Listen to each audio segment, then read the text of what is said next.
UP उपचुनाव में उत्तर प्रदेश की 9 सीटों पर मतदान की प्रक्रिया पूरी हो गई है और 90 उम्मीदवारों की किस्मत ईवीएम में कैद हो गई है।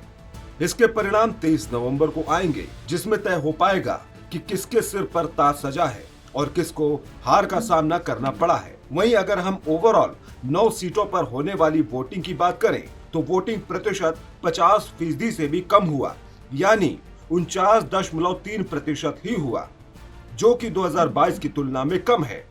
2022 के आंकड़ों को देखें तो वोटिंग परसेंट इन सीटों पर 62.14 था।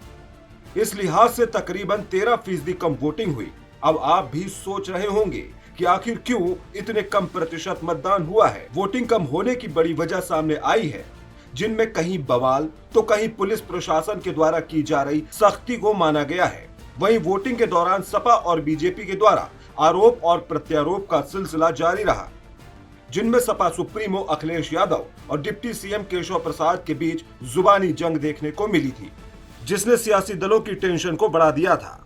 वहीं अगर हम चुनाव आयोग के द्वारा जारी किए गए प्रतिशत की बात करें तो उपचुनाव में मुरादाबाद की कुंदर की सीट पर सबसे ज्यादा मतदान हुआ है, तो सबसे कम वोटिंग गाजियाबाद सीट पर देखने को मिली है। 2024 में कितने फीसदी हुआ मतदान? मीरापुर 57.2%, कटेरी 56.69%, गाजियाबाद 33.3%, सीसामऊ 49.3%, मंझवा 50.41%, खैर 46.35%, फूलपुर 43.43%, कुंदरकी 57.32%, करहल 53.92%। 2022 में हुए उपचुनाव की बात करें तो 9 सीटों पर 62.14% मतदान हुआ था और सपा ने 4, बीजेपी ने 3, आरएलडी ने 1 और 1 सीट निषाद पार्टी ने जीती थी। 2022 में कितनी फीसदी हुआ था मतदान? मीरापुर 68.65%, कटेरी 62.5%, गाजियाबाद 51.77%, सीसामऊ 56.85%, मंझवा 60.3%, खैर 60.80%, फूलपुर 61.1%, कुंदरकी 71.26%, करहल 66.11%। यूपी उपचुनाव का वोटिंग ट्रेंड देखें और 2022 के चुनाव में हुए मतदान के लिहाज से देखें तो उपचुनाव में 4 सीटें ऐसी हैं: गाजियाबाद, खैर, फूलपुर और सीसामऊ सीट पर 50% से भी कम वोटिंग रही। 2022 में सीसामऊ सीट छोड़कर बाकी 3 सीट पर बीजेपी ने कब्जा जमाया था।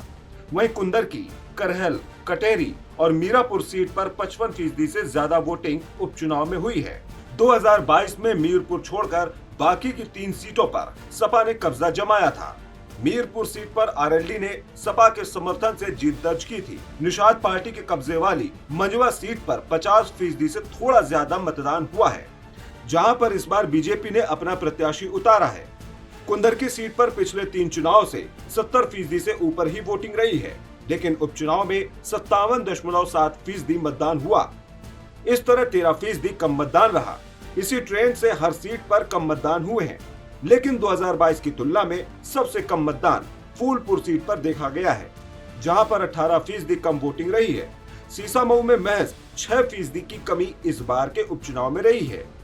उपचुनाव को लेकर आए एग्जिट पोल में 3 सीटें सपा और 6 सीटें बीजेपी गठबंधन जीत दर्ज कर रही है, या फिर 2 सीटें सपा और 7 सीटें बीजेपी गठबंधन के खाते में जाती दिख रही हैं।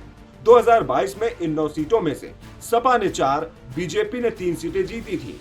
इसके अलावा आरएलडी और निषाद पार्टी 1-1 सीट जीतने में कामयाब रही थी। एग्जिट पोल के मुताबिक बीजेपी गठबंधन को लाभ होता उपचुनाव में दिख रहा है, जबकि सपा को सियासी नुकसान होने की संभावना है। Desk report, JMD news.